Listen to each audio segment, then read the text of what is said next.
A palavra de Deus fala que nós não precisamos temer o amanhã, nós não precisamos ficar preocupados a respeito de nada, a respeito da nossa vida, quando nós temos um Deus que cuida dos detalhes, quando nós temos um Deus que já proveu.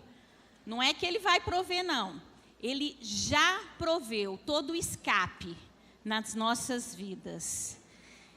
Bênção, a gente hoje está aqui para a gente finalizar a nossa série Upside Down, de cabeça para baixo ou de forma invertida. E nós falamos justamente a respeito disso, né? Nós falamos a respeito de felicidade, de alegria. Deixa eu só abrir o caderno aqui.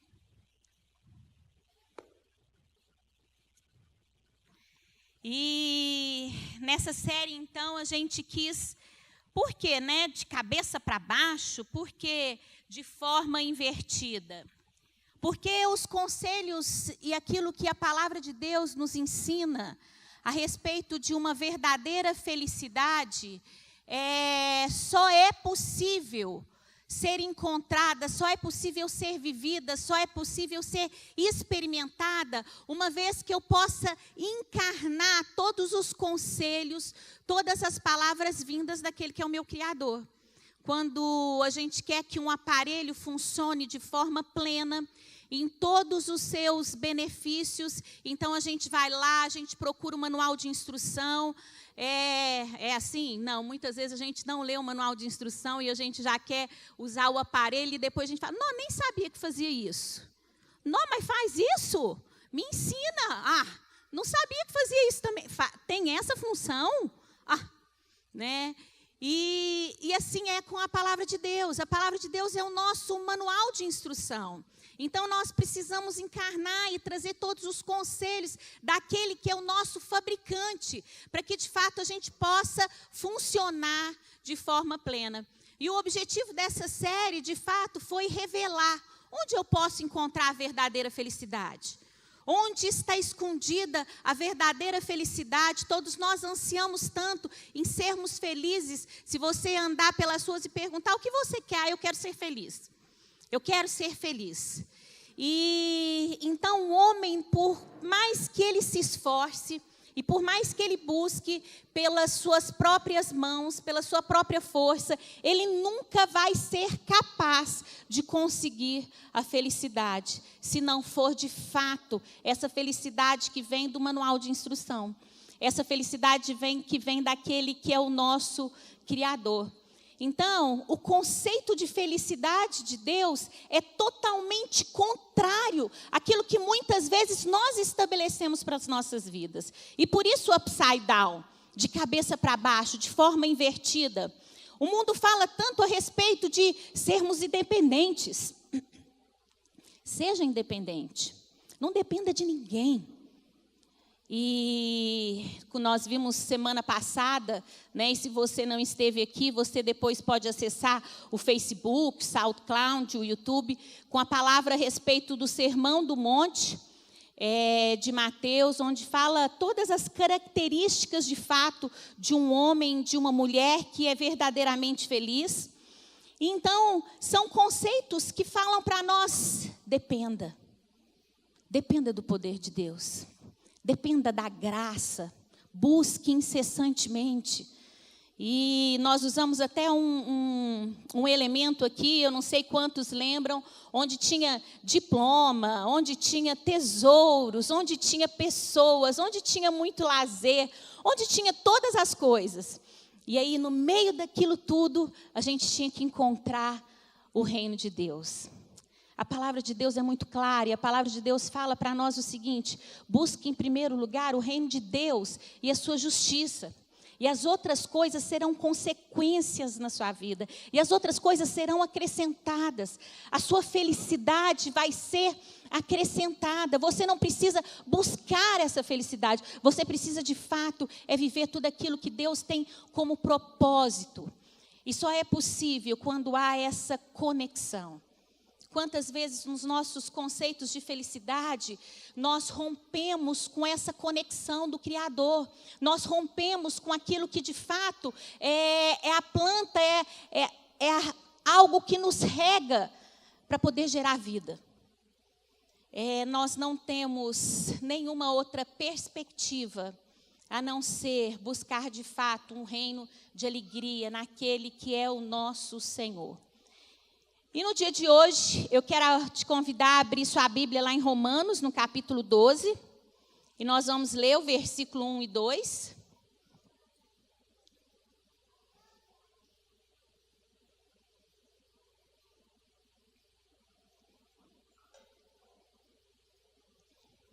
Amém?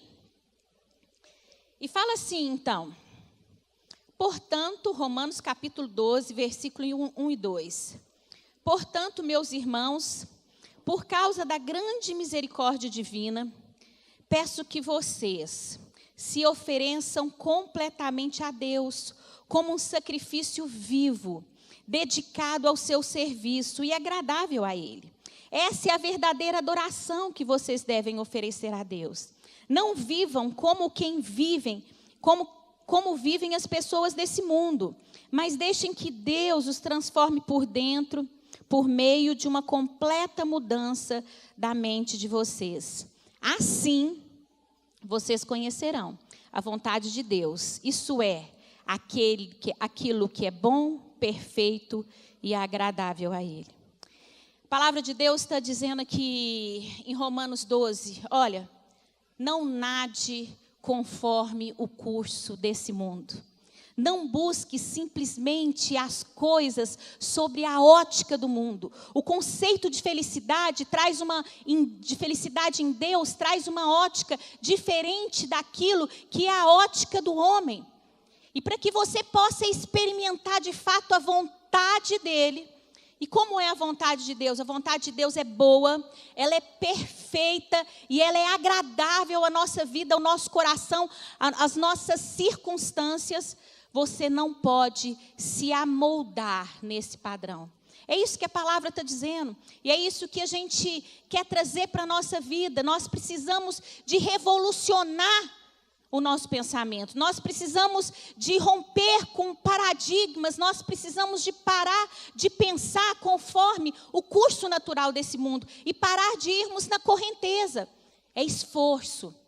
É sacrifício, mas é uma colheita infinitamente melhor e de forma indescritível na plenitude de alegria que nós podemos experimentar. Então, no dia de hoje, nós queremos falar a respeito dessa felicidade, dessa alegria que nós buscamos quando nós agora conhecemos todas as características em sermos homens e mulheres pacificadores, misericordiosos, homens e mulheres que de fato estão ligados a essa videira que produz fruto. E aí agora a palavra de Deus diz lá em Mateus, no capítulo 5, no versículo 13, fala assim: vós sois o sal da terra. Ora, se o sal vier a ser insípido, como lhe restaurará o sabor?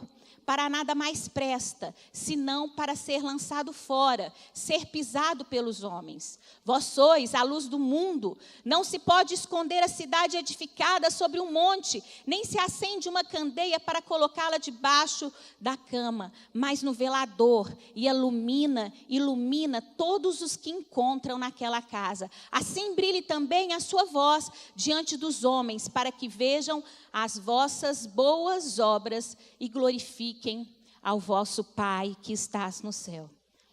A palavra de Deus fala que agora, na sequência do Sermão do Monte, das bem-aventuranças, bem na sequência, Jesus fala então de uma obra a ser feita. Quando nós conhecemos de fato essa alegria, quando nós agora conhecemos de fato as características e entendemos que isso não pode mais ser guardado simplesmente para mim, porque o egoísmo já não faz parte de mim. Mas quando a gente experimenta algo muito gostoso, quando a gente come um prato gostoso, a gente pensa, vou fazer de novo e vou chamar uma pessoa para vir comer aqui. Quando a gente faz um programa muito gostoso, quando a gente assiste um filme, eu vou recomendar esse filme. E agora, uma vez que nós entendemos onde está a verdadeira felicidade, aquela que tira toda a ansiedade do nosso coração, aquela que nos faz viver nos momentos difíceis, sim, porque a palavra de Deus diz que nesse mundo teríamos aflições. A paz que gera no nosso coração. E nós temos que entender que essa paz, resultado dessa felicidade, não é a ausência de conflito, não é a ausência de guerra, não é a ausência de desafios, mas é a capacidade de passar por todos esses momentos difíceis, momentos de desafios, sim, mas sabendo quem luta por mim, sabendo quem vai à minha frente. E uma vez então, eu com esse pensamento já estabelecido, eu não posso mais guardar isso só para mim, e eu quero dividir. E a palavra de Deus está dizendo aqui que para isso nós temos uma responsabilidade com as outras pessoas. Hoje nós queremos dizer que não é só sermos felizes, mas nós queremos ser sal no meio de um povo, para que todas as pessoas também sejam participantes desse banquete em que a gente experimenta. O pastor Mauro Sérgio pregou aqui antes e ele usou um exemplo fantástico. Ele falou assim, quando a gente pega uma pipoca e um saco de pipoca e a gente joga o sal por cima, mas a gente não deixa o sal só por cima, a gente mistura a bacia de pipoca, a vasilha de pipoca, para que aquele sal possa atingir todas as pipocas e ali todas aquelas pipocas vão ficar temperadas. É para isso que Deus está dizendo hoje para nós, que nós somos sal. Nós somos sal porque uma das muitas características do sal é o poder de conservar, é o poder de preservar. E nós queremos então trazer a todo esse contexto da bacia de pipoca, nós queremos trazer todo esse contexto da minha família, do meu trabalho, aonde quer que Deus tem me colocado, aonde eu estou inserida, na forma de temperar, na forma de trazer gosto, trazer um paladar gostoso. A gente pode cozinhar uma iguaria culinária. Mas se a gente não tiver o ponto certo do sal, a gente vai dizer assim, tá bom, mas está sonso. Ou se a gente passar um pouquinho no sal, no tempero daquela iguaria, daquele prato tão gostoso, aquilo vai roubar o sabor. Quantas pessoas ao nosso lado que têm vivido uma vida sonsa, uma vida sem graça, uma vida que não podem experimentar daquilo que de fato é o sabor inigualável daquela refeição que Cristo preparou para nós, lá no Salmo 23, quando ele diz, preparei uma mesa de banquete para vocês. Quantas pessoas ao nosso redor que por usar sal demais na sua comida, e aí a gente vai fazendo uma analogia de tudo isso na nossa vida, tem experimentado de pressão. Sal altera a nossa pressão. O sal demais faz subir a nossa pressão. Quantas vezes pessoas que estão vivendo sobre uma pressão constante, panela de pressão, né? Eu tenho muito cuidado quando eu uso panela de pressão. Quantas pessoas que às vezes ao mínimo descuido vão estourar uma panela de pressão. Você já viu como que é o estouro de uma panela de pressão? O quanto é perigoso isso? O sal no nosso corpo, ele é responsável pelo volume sanguíneo. O sal, na medida certa, ele vai, então, fazer com que o sangue circule em todos os órgãos, em todo o nosso corpo, trazendo o pleno funcionamento do nosso corpo. Nem de mais, nem de menos, mas na medida certa. Esse é o sal. O sal que não pode ser misturado. O sal é algo usado como moeda. Como material de exportação, como algo corrente de muito valor. E o sal, quando ele é misturado a outras substâncias, ele perde o seu valor. Ele perde o seu valor da pureza. Quando a gente, hoje, pela alimentação que a gente tem buscado, cada vez uma alimentação mais saudável, a gente pode falar de sal rosa, flor do sal, quantos sais, sal do Himalaia. E aí a gente fica querendo buscar o quê? A pureza desse sal. Para que a nossa alimentação seja saudável. Será que nesse mesmo sentido, nós podemos trazer isso como ensinamento para a nossa vida, para que nós entendamos, então, de fato, que como sal dessa terra, como essa função de sermos sal dessa terra, nós agora entendemos que nós não podemos nos misturar com as coisas desse mundo. Não estou dizendo aqui que a gente tem que viver dentro de uma cápsula, porque a palavra de Deus fala que Jesus veio para o mundo. Mas quando estarmos lá, sermos o sal, onde assentamos na mesa com os nossos amigos, da palavra temperada com sal, sermos o sal que fala a respeito de perdão, sermos o sal que fala a respeito de reconciliação, sermos o sal que fala a respeito de um grande amor maior. E essa é a função do sal. E na segunda parte desse versículo, fala que então nós também somos a luz do mundo. A luz do mundo. E Deus, o nosso Deus é luz. O nosso Deus é luz porque Ele guia os nossos passos. É Ele que traz clareza de entendimento à nossa mente. Como nós lemos aqui em Romanos no capítulo 12.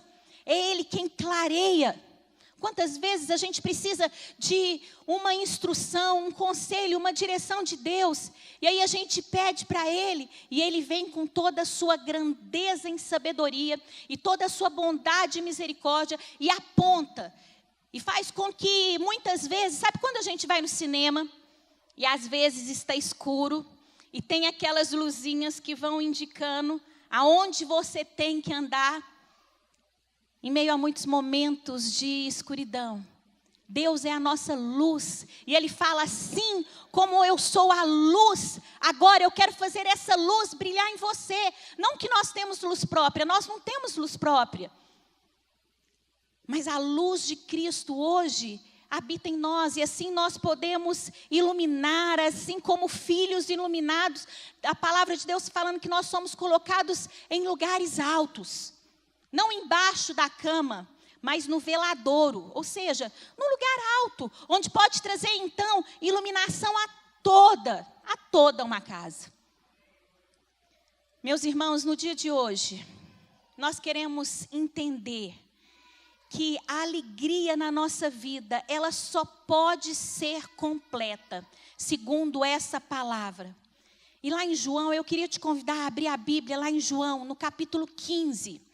E nós vamos ler do versículo 8 ao versículo 11, para que de fato isso de forma muito didática e muito simples possa achar lugar no nosso coração. Possa achar lugar no nosso coração e possa frutificar.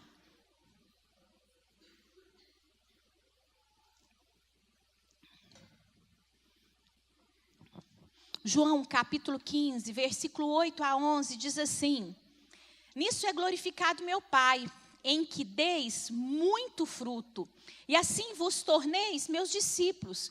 Como o Pai me amou, também eu vos amei. Permanecei no meu amor. Se guardares os meus mandamentos, permanecendo no meu amor, assim também eu tenho guardado os mandamentos do meu Pai, e permaneço no seu amor.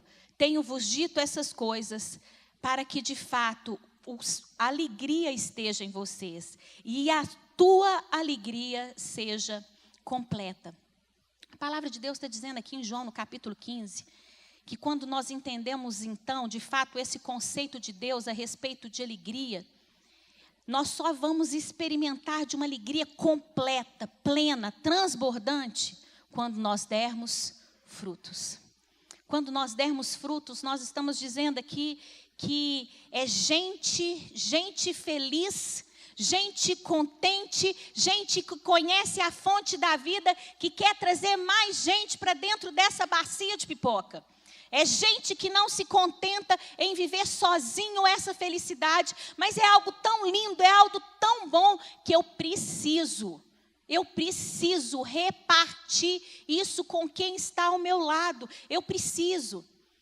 E a palavra de Deus está falando aqui, quando nós frutificamos, quando nós entendemos isso de fato, nós somos plenos, nós não nos contentamos em ter um banquete exclusivamente para nós, ou para minha família, ou para os meus e os meus. Mas é algo que tem que ser expandido, o banquete é grande, deu trabalho preparar muita Mas existem muitos lugares. Alegria quando a gente reúne numa casa, ao redor da mesa, e de repente aquela mesa, as cadeiras já estão todas cheias. E a gente grita assim, pega os banquinhos da área de serviço. Pega a cadeira lá no quarto, porque não tem nem mais lugar. E a palavra de Deus está falando aqui que dessa forma, somente dessa forma, é que nós vamos experimentar a plenitude. Quando todos os lugares estiverem cheios, e ainda cheios, a gente vai gritar, pega os banquinhos, senta aqui comigo, divide a cadeira. E é isso que Deus está falando, existe uma grande obra preparada, existe uma grande obra que é evangelizar. A palavra de Deus diz lá em Mateus, no capítulo 28, versículo 19 e 20. Ide, portanto, agora que vocês conhecem, agora que vocês experimentam, agora que vocês têm acesso, agora que vocês têm a cadeira, ide, portanto, vão, portanto, e fazem discípulo de todas as nações, de todas as classes sociais, de todas as formas de trabalho, de todos os locais, de todos os bairros, em todas as nações, fazem discípulos, batizando em nome do Pai, do Filho, do Espírito Santo, e ensinando a guardar todas as coisas que vos tenho ordenado. Lá em Mateus, no capítulo 4, fala também, olha, e vocês que vieram após mim agora, uma vez com esse entendimento renovado, uma vez com essa vontade de Deus exercida na sua vida e plena na sua vida, eu torno vocês agora pescadores de homens. Pescadores de homens. Vamos aumentar a família. Vamos aumentar a família. Como é bom aumentar a família. Como é bom quando chega uma pessoa nova. Né? Como é bom a gente se alegrar com o cheiro de bebê em casa. Como é bom quando alguém de fora vem nos visitar. E é esse mesmo sentimento que Deus tem no coração. Quando Ele diz, vai lá, tem filhos ali. Vai lá, eu já coloquei em você o tempero. Você é o tempero para esse mundo. Você é o sal. Você é a luz. A palavra já está encarnada em você. E agora venha trazer todas essas pessoas. E diga a elas que elas não precisam mais subsistir. Diga a elas que elas não precisam mais ser escravas do medo. Que elas não precisam trazer o seu passado consigo. Mas o passado deve ficar lá no passado. E eu dou a oportunidade de um caderno cheio de folhas em branco. Cheia de paz. Cheia da presença em que você pode escrever uma nova história. Esse é o nosso papel. É não nos conformarmos. É vivermos com tal intensidade tudo que nós vivemos no reino de Deus, que nós não conseguimos a cada oportunidade. Deus me usa em cada oportunidade. Essa de fato é a grande obra preparada. Amada igreja, esse é o propósito da igreja. Isso é o propósito, cumprir o propósito. E o homem e a mulher de Deus só vai ser plenamente feliz quando ele entender que existe esse propósito. Jesus começa seu ministério chamando os seus discípulos para serem pescadores. E ele termina o seu ministério na cruz dizendo, vai. Será que é algo importante na nossa vida? Se Jesus não começasse e terminasse dessa mesma forma, será que é algo irrelevante? Não. É algo vital para nós. É algo em que, de fato, o homem e a mulher não pode perder. O homem e a mulher de Deus como maturidade, como propósito. Nós temos esse propósito. Nós temos esse propósito. Para ser feliz, nós não podemos reter. Para ser feliz, nós precisamos dar. Nós precisamos dar. A palavra de Deus fala lá em Mateus, no capítulo 10, no versículo 8. Fala, ora, curai os enfermos. Curai os enfermos. Quanta gente doente. quanta gente doente no nosso meio, e às vezes não só de doença física. A gente sabe hoje como no nosso mundo pós-moderno, as pessoas estão padecendo de doenças psicossomáticas. E aí, como sal, como luz, como filhos, é o último mandamento. Jesus fala assim: curai os enfermos, ressuscitai mortos. Pessoas que estão mortas, zumbis, como foi a nossa série. Zumbis, nós falamos disso ano passado. Pessoas que estão sobrevivendo, mas não estão experimentando de uma vida cheia de plenitude, cheia de virtude. Fala, purificai os leprosos. Traz pureza, como nós colocamos aqui, pureza do sal. Mostra que nós não precisamos de artifícios do mundo, mas nós podemos sim ser puros. Nós não precisamos de incrementação no mundo para que a nossa vida de fato seja plena. Mas purificai, expeli demônios, expele demônios. Nós não podemos negar e sermos ignorantes a respeito da nossa vida, quanto à nossa vida espiritual. E da mesma forma que existe um Deus poderoso acima de todas as coisas e que dá ordem aos seus anjos para nos proteger, existem muitas pessoas que, ao não conhecer esse Deus, vivem uma vida aterrorizada por demônios, por anjos do mal, que vieram para roubar, matar e destruir. E fala, por quê? Porque de graça recebestes, de graça agora dai. Amém? Curar enfermos, ressuscita mortos, purifica os leprosos. Vamos lá expelir os demônios, porque de graça recebemos e agora de graça devemos dar.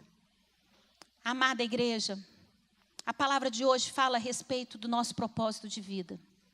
Uma vez que nós conhecemos essa felicidade, uma vez que nós trazemos esse contexto de alegria para dentro da nossa vida, nós não podemos nos contentar em não expandir isso. Nós não podemos nos contentar em falar, como Deus cuidou de mim, cuida do outro. Existe uma participação sua, sim. Existe um esforço, um sacrifício seu, sim. E Deus conta com você. Caso contrário, Ele ia dizer assim, olha, agora que você já conhece Cristo Jesus, agora que a sua vida está acertada com Deus, fique em paz, curte e desfruta. E Ele fala, não. Agora que vocês são sal da terra, agora que vocês são luz do mundo, ide em todas as nações, curai, ressuscitai, ora com as pessoas, ouça, abraça, perdoa, façam a diferença, sejam o tempero e sejam aquilo que pode mostrar luz a todas essas pessoas que estão de fora.